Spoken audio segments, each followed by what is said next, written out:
Bismillahirrahmanirrahim.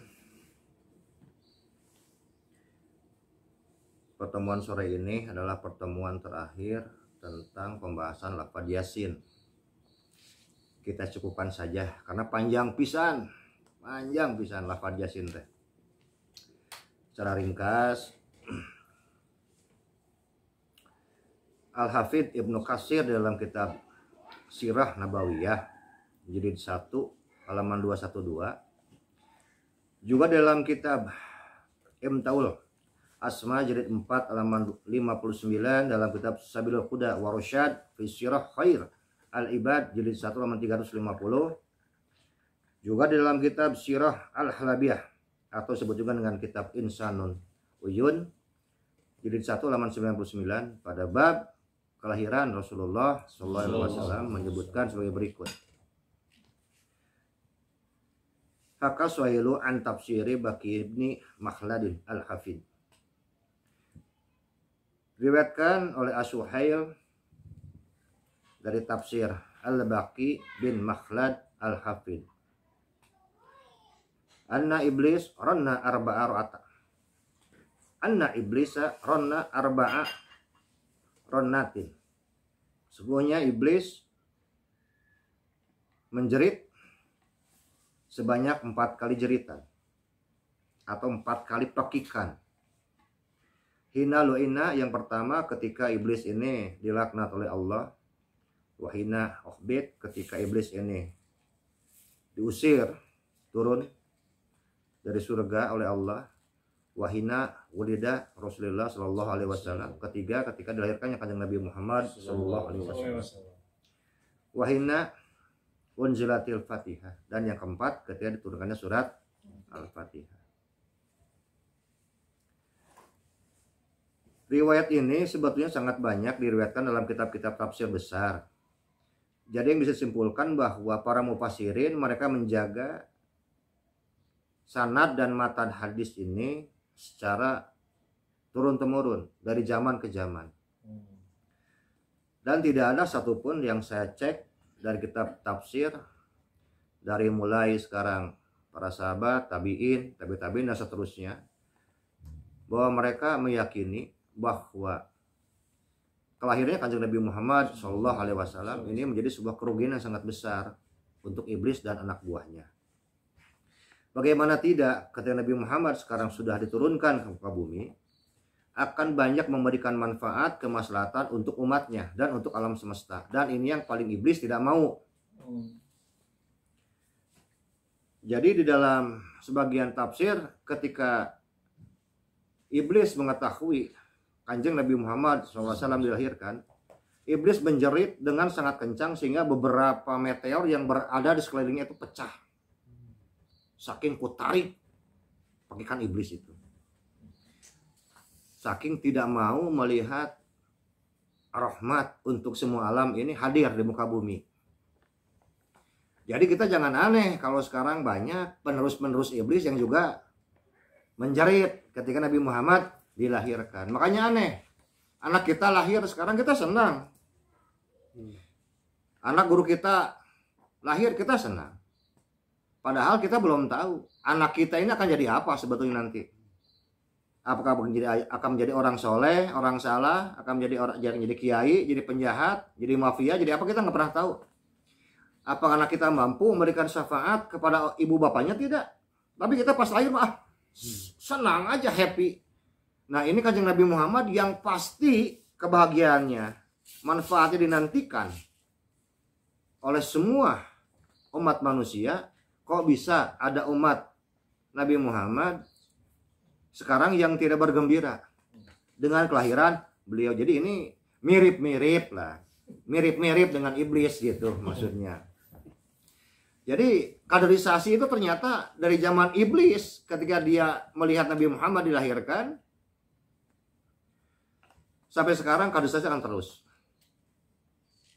Waktu kemarin di Alasan kan saya bacakan kemarin ada hadis tentang Allah memerintahkan kepada Jibril untuk membawa semua malaikatnya. Tidak tersisa satupun malaikat dari setiap lapis langit, semua turun ke bawah. Dan ternyata dengan ada hadis ini hanya satu makhluk yang tidak bergembira. Allah bergembira. Allah yang memerintahkan malaikat Jibril kepada malaikat Ridwan untuk membuka pintu surga, memerintahkan kepada Malik untuk menutup pintu neraka. Semua bidadari berhias. Jadi bidadari berhias itu bukan sekarang masuk bulan Ramadan saja, tidak. Ketika Nabi Muhammad SAW akan dilahirkan, bidadari yang sudah begitu cantik, sakitu gelisna, masih diperintah untuk berhias dengan menggunakan wewangian, menggunakan pakaian baju dan sebagainya. Bahkan Jibril diperintahkan oleh Allah mengatakan Hulatul Ridwan, memakai pakaian yang merupakan pemberian langsung, pemberian khusus dari Allah. Hulatul Ridwan adalah busana kebesaran malaikat Jibril yang hanya dipakai seumur hidup satu kali, yaitu ketika Nabi Muhammad SAW dilahirkan.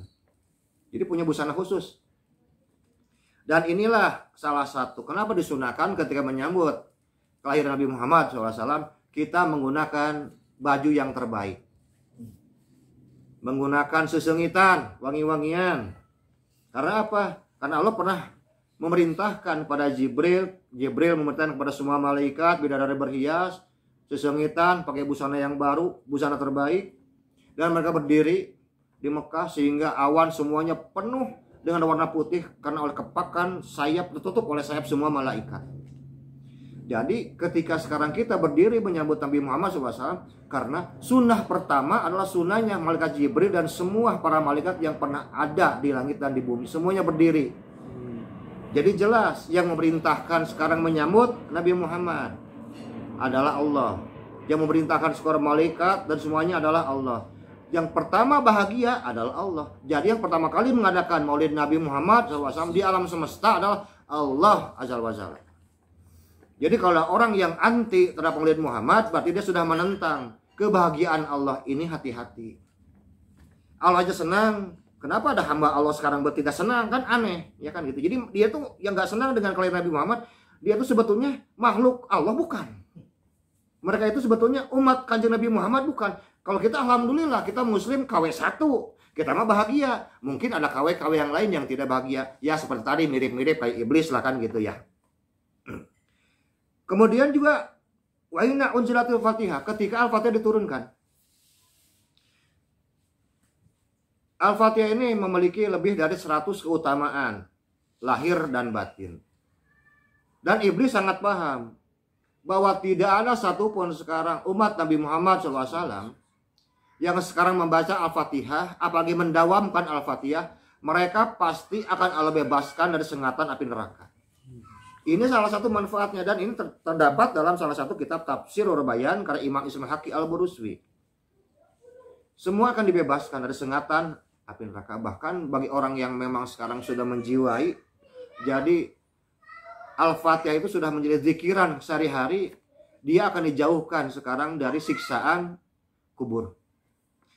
Jadi jangan heran kalau kita selaku orang Islam, Ahlussunnah wal Jamaah, wabil khusus kita ini orang NU, orang sudah bilang mus Al-Fatihah, mus Al-Fatihah. Satu ya kita pengen selamat dari siksa kubur dan kita pun pengen selamat sekarang dari siksaan api neraka. Tapi mungkin orang lain ada yang membenci amalan kita, tidak apa-apa. Mungkin mereka sudah punya anti untuk tidak disiksa di alam kubur, anti supaya tidak disiksa nanti di akhirat. Ya terserah. Masing-masing punya kunciannya masing-masing, punya jimatnya masing-masing. Kemudian di dalam kitab Al-Mukhtasarul Kabir fi Sirr Ar-Rasul, jilid 1 halaman 23. Tadi diriwayatkan wa kana iblisa yakhriqu samawati sab'a. Adapun iblis dia mampu menembus langit yang keempat. Falama walida Isa alaihissalam, dan ketika Isa alaihissalam dilahirkan, ujiba min salasatin samawat, maka ditutuplah, dihijablah sekarang sampai langit keempat. Ini ketika Nabi Isa alaihissalam dilahirkan. Artinya dari mulai langit 5, 6, 7 sudah tertutup. Iblis hanya bisa dari langit 1 sampai langit keempat saja, maksudnya begitu. Tapi lebih dari situ tidak bisa. Jadi iblis masih kena bisa jalan-jalan sampai langit keempat, balik deui sampai ke bumi. Wa kana yusolli ila arba. Dan iblis yusolli ila arba'i. Dan iblis masih bisa dia sholat sampai langit 4. Masih kena sholat si iblis ya. Jadi jangan main-main. Iblis belum dilaknat tetap we salat ke Allah. Ngan dilaknat, bedana teh itu. Falamma urida Muhammadin sallallahu alaihi wasallam, dan ketika dilahirkannya Kanjeng Nabi Muhammad sallallahu alaihi wasallam, ujiba minas sabi, maka ditutup 7 pintu langit, semua ditutup otomatis. Jadi iblis sudah tidak bisa lagi mencuri-curi berita langit. Tertutup semua. Jadi kalau begitu iblis di mana? Di muka bumi. Jadi iblis dan pasukannya semua sekarang berada di darat. Di gunung, di darat, di lautan, di mana pokoknya di darat sebuah iblis dan anak buahnya. Jadi kata Nabi Muhammad sekarang dilahirkan sudah tertutup semua pintu langit. Jadi tidak ada lagi ya makhluk yang mampu mencuri sekarang berita-berita di Lauhil Mahfuz, sudah tidak ada. Karena dulu itu iblis jagonya. Kemudian dikatakan juga waruwiya anna iblisa ronna arba'a ronnatin, seperti yang tadi. Wah, sungguhnya iblis itu pernah menjerit dengan 4 kali jeritan. Ronnatan hinna lu'ina. Perikan yang pertama adalah ketika iblis sekarang dilaknat. Waronnatan hinna ubid, ketika iblis sekarang diusir dari surga. Waronnatan hinna wulida Rasulullah SAW. Yang keempat, hinna nazalatil fatihal kitab. Dan yang keempat adalah ketika diturunkannya sekarang Al-Fatihah kitab. Kita ringkas saja secara cepat. Kalau mau lengkap, insya Allah hari Rabu, malam Kamis, kita mengadakan Maulid Nabi di masjid apa? Yang enak di Ciroyom teh? Di Masjid Hidayatullah. Masjid Hidayatullah di Ciroyom, insya Allah. Kalau mau lengkap ya datang aja ke sana lah, ya. Supaya rame, mehanetin. Bukannya pelit, ya, supaya rame, we. Ini sebagian dari salah satu tafsir wama arsalnaka illa rahmatan lil alamin. Waktu kemarin di Masjid Al-Hasan sudah kita sampaikan. Sekarang kita sampaikan sebagiannya lagi. Di dalam kitab Syahrul Mustafa jilid 3 halaman 193 dikatakan begini. Babu majaa fi ru'yatin Nabi sallallahu alaihi wasallam fi manami. Wa qauluhu azza wa jalla. Ini menarik redaksinya. Dalam sebuah bab di mana telah datang sebuah penglihatan Nabi Muhammad SAW fil manami, di dalam mimpinya, di dalam tidurnya. Jadi Nabi Muhammad dikatakan fi ru'yatin, jadi beliau melihat di dalam mimpinya. Wa qalu azal wa jalla, telah berfirman Allah azal wa jalla. Berarti Nabi Muhammad melihat Allah azal wa jalla. Jadi kalau kita lihat jin biasa. Orang-orang soleh, sebagian para wali bisa lihat malaikat, Nabi Muhammad melihat Allah. Nah, ini bedanya. Allah berfirman di dalam mimpinya, Nabi Muhammad, wa ma arsalnaka illa rahmatan lil alamin. Karena sallallahu alaihi wasallam rahmatan fid dunya wal akhirah. Bahwa Allah menjadikan Nabi Muhammad SAW sebagai rahmat di dunia dan rahmat pula di akhirat. Masih dalam kitab yang sama, jilid 4 halaman 135 dikatakan, wa huwa anna Allah Ta'ala ja'alahu rahmatan lin nasi wa rahmatan lil alamin. Dan Nabi Muhammad SAW telah dijadikan oleh Allah rahmat bagi semua manusia. Semua manusia, berarti apapun agamanya, apapun mazhabnya, Allah jadikan rahmat. Tinggal sekarang manusia ini mau tidak menerima rahmat, pendistribusian yang Allah titipkan pada wujud Kanjeng Nabi Muhammad SAW. Warahmatan lil alamin, dan juga menjadi rahmat untuk semua alam. Kemudian masih dalam kitab Asy-Syifa bi Ta'rif Huquqi al-Mustafa jilid 1 halaman 56 dikatakan, Allah tara anna Allah Ta'ala yaqul, ketahuilah bahwa sungguhnya Allah telah berfirman, wa ma asal ila rahmatan lil alamin fakanat hayatuhu rahmatan wa mamatuhu rahmatan. Dan telah dijadikan Nabi Muhammad SAW hidupnya sebagai rahmat dan matinya pun sebagai rahmat. Jadi tidak ada bedanya. Nabi Muhammad ketika ada dan tidak ada tetap akan menjadi rahmat. Oleh karena itu, untuk ajaran Islam yang asli, betapa banyak orang berdoa dengan menggunakan tawasul. Karena tahu Nabi Muhammad itu nggak ada bedanya. Baik beliau hidup ataupun sekarang sudah meninggalnya, beliau tetap akan menjadikan rahmat, akan dijadikan rahmat oleh Allah. Untuk siapa? Tadi katakan lin nasi, rahmatan lin nasi wa rahmatan lil alamin, untuk semua manusia tanpa pandang bulu. Saya akan buktikan dalam beberapa keterangan tentang rahmatan lin nasi. bahwa Nabi Muhammad SAW dijadikan rahmat untuk semua manusia. Yang pertama, ini banyak diriwayatkan juga ini dalam kitab-kitab tafsir bahwa hadis ini adalah hadis yang sahih dan dalam periwayatan para sahabat sifatnya ini mutawatir. Tentang tawasulnya orang-orang Yahudi Khaybar sewaktu perang dengan orang Nasrani Ghaffar. Ini pun diriwayatkan dalam kitab tafsir seperti Ibnu Katsir dan kitab-kitab besar lain, ini sangat banyak. Orang Yahudi ini takut kalah ketika perang dengan orang-orang Nasrani Ghaffatan. Kemudian orang Nasrani berdoa, Allahumma inna nas'aluka biyakin nabil ummi allazi watana bi ikhrajihi fi akhir zaman illa nasartana alaihim. Ya Allah, kami memohon kepadamu bihakin nabil ummi, dengan haknya nabi yang ummi, allazi watana, yang masih jauh dari kami, bi ikhrajihi fi akhir zaman, yang akan dikeluarkan nabi yang ummi tersebut fi akhir zaman, pada akhir zaman. Maksudnya adalah Nabi Muhammad SAW. Illa nasratan alaihim, kecuali maka menangkanlah kami atas mereka. Kemudian Nabi Muhammad menjelaskan pada sahabatnya, fanusiru alaihim, maka Allah menangkan orang Yahudi tersebut terhadap orang-orang Nasrani Ghaffatan. Jadi orang Nasrani saja bertawasul untuk mendapatkan kemenangan ketika peperangan terhadap orang-orang Nasrani. Orang Yahudi tawasul kepada Nabi Muhammad. Orang Islam, kita umatnya bertawasul Nabi Muhammad jadi musyrik. Kumaha dongengna iya. Jadi logika tauhidnya tidak masuk ini. Karena apa? Rahmatan linnasi. Nabi Muhammad jadi rahmat untuk semua manusia. Asal dia yakin tentang eksistensi Nabi Muhammad, dia boleh minta tolong pada Allah melalui Nabi Muhammad. Makanya ini masalah tauhid. Masa orang Islam tidak percaya dengan Nabi Muhammad? Jadi sekali lagi, kalau guru saya dulu bilang, kalau belajar jangan tatawasulan, belajar tawasul yang benar. Ini orang-orang Yahudi tawasul benar, dimenangkan. Nah orang kita tatawasulan, puluhan, ratusan kali terijabah, data tawasulan. Cobalah mentawasul benar mah. Sekali, dua kali, tiga kali, langsung gayung bersambut. Nah ini beda antara tatawasulan dengan tawasul. Indah doa orang Yahudi. Kalau mah inna nas'aluka bihaqqin nabil ummi, dengan haknya nabi yang ummi. Yang ummi di sini jangan diartikan sebagai orang yang Nabi Muhammad sebagai orang yang tidak bisa baca tulis. Ummi ini ibu kota artinya teh. Jadi ibu kota.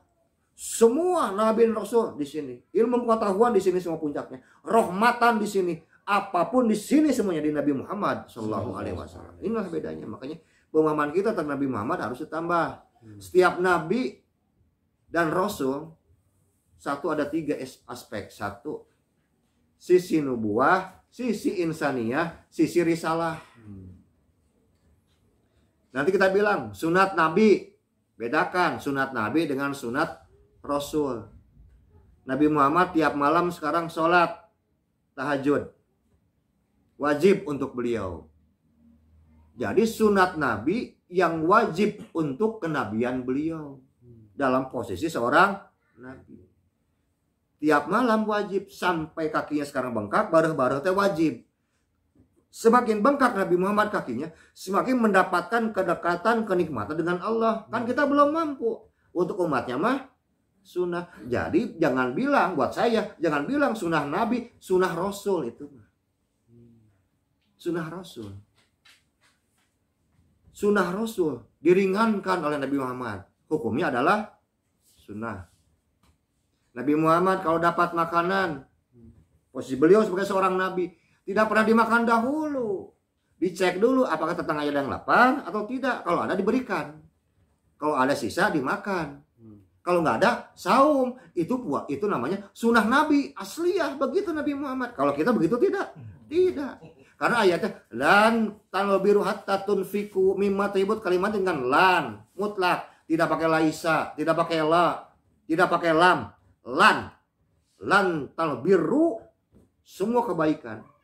Dan tidaklah akan mendapatkan kebaikan sehingga kita menginfakkan apa yang paling dicintai oleh diri kita. Pertanyaannya, terus yang paling dicintai oleh Nabi Muhammad apa sebetulnya? Umatnya. Makanya laqad ja'akum rasulun. Rasulun tidak, laqad ja'akum nabiyun, enggak begitu. Laqad ja'akum rasulun min anfusikum azizun alaima anitum harisun alaikum bil mu'minina raufur rahim. Ummati. Ini namanya sunnah Nabi asliyah. Semuanya untuk umatnya. Untuk diri beliau diperberat kadarnya. Untuk kita dianjurkan baca Yasin seminggu sekali. Nabi Muhammad tiap malam baca Yasin. Dalam sholat malam. Al-Fatihah, Yasin. Bes Al-Fatihah, Al-Mulk. Dari sekarang 114 surat, kurang lebih ada 12 sampai 14 surat yang dipilih oleh Kanjeng Nabi Muhammad SAW yang dibaca dalam sholat malam. Dan yang paling menarik dari berbagai jalur periwayatan, yang paling sering dibaca adalah surat Yasin. Nah, itu jawabannya. Oh, Nabi Muhammad bilang nggak pernah baca surat Yasin seminggu sekali. Betul, tiap malam bacanya. Bisa yang nyaho mah. Sing loba kitabna, sing loba macanagara. Memangnya Nabi Muhammad siapa gitu ya. Jadi pasti beliau ini akan lebih dahulu. Bahkan dalam beberapa keterangan saya dapatkan keterangan bahwa Nabi Muhammad hitungan wiridan yang dihitungnya itu, wiridan yang dihitung 700.000. Di luar yang tidak dihitung. Sahabat misalnya Abu Dzar Al-Ghifari, dari sekian banyak wiridan yang pernah diijazahkan oleh Kanjeng Nabi Muhammad, beliau ambil satu wiridan pendek aja. Allahu Akbar, Allahu Akbar, Allahu Akbar, Allahu Akbar, Allahu Akbar. Berapa kali? 41.000 kali. Sayyidina Ali bin Abi Thalib, selain ahli zikir, ahli marifat, ternyata beliau pun termasuk sahabat yang paling unggul dalam mengerjakan sholat sunat. Satu hari satu malam, Sayyidina Ali bin Abi Thalib 600 rakaat. Ibnu Abbas radhiyallahu anhu, wiridannya dari sekian banyak cuma ambil satu sholawat Nabi. Nabi masih hidup. Sehari semalam 150.000 kali. Ini bentuk kecintaan mereka terhadap Kanjeng Nabi dan juga terhadap amalan yang telah Nabi berikan.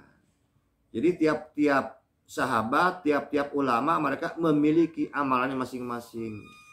Jadi fastabiqul khairat. Jadi silakanlah berlomba-lomba di dalam kebajikan. Jadi jangan terlalu banyak menyalahkan amalia orang lain. Karena kita pun tidak pernah tahu. Sholat kita selama puluhan tahun sebetulnya yang mana sih yang diterima sama Allah teh? Nggak tahu. Sedekah kita kemudian sudah ratusan kali, ribuan kali, sedekah yang mana sih yang sebenarnya yang diterima oleh Allah? Nggak pernah tahu.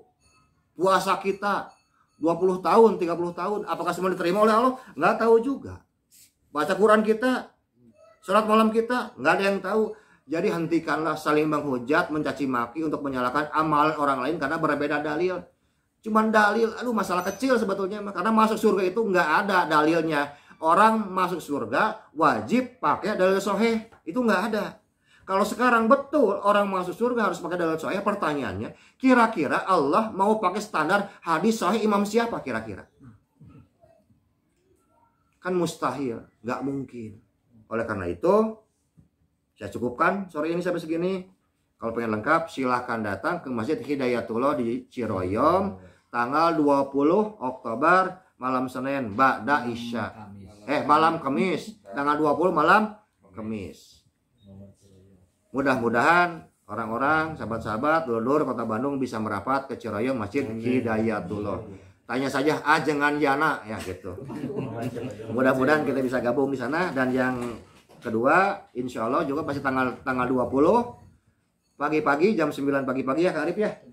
Kita akan mengadakan juga sama Maulid Nabi dengan cara style yang berbeda. Kita diskusi dengan beberapa kawan-kawan termasuk dari beberapa pendeta dari gereja. Kita akan duduk bersama. Kita akan membahas tentang keindahan akhlak Kanjeng Nabi Muhammad SAW dalam bersosialisasi bermasyarakat dengan orang-orang yang berbeda agama. Dan insya Allah pemilik kafe ini Kang Haji Arif akan memberikan sedekah maulid, yaitu siapa saja yang datang makan minumnya digratiskan insya Allah. Ini atas nama Kanjeng Nabi Muhammad ini. Jadi kalau nggak datang rugi pisan. Ya gitu. Tapi kalau yang jauh mah ya doakan saja, kalau yang dekat boleh datang lah. Tapi silakan welcome ya, kita akan terima saja.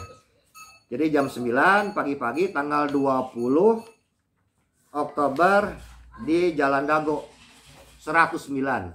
Hampir berhadap-hadapan dengan Rumah Sakit Boromies, insya Allah. Mudah-mudahan kita semua sehat, panjang umur, dan kita semua bisa terus berbahagia karena kelahiran Kanjeng Nabi Muhammad SAW. Itu saja yang bisa disampaikan. Wallahu muwaffiq ila thoriq. Wassalamualaikum warahmatullahi wabarakatuh. Waalaikumsalam.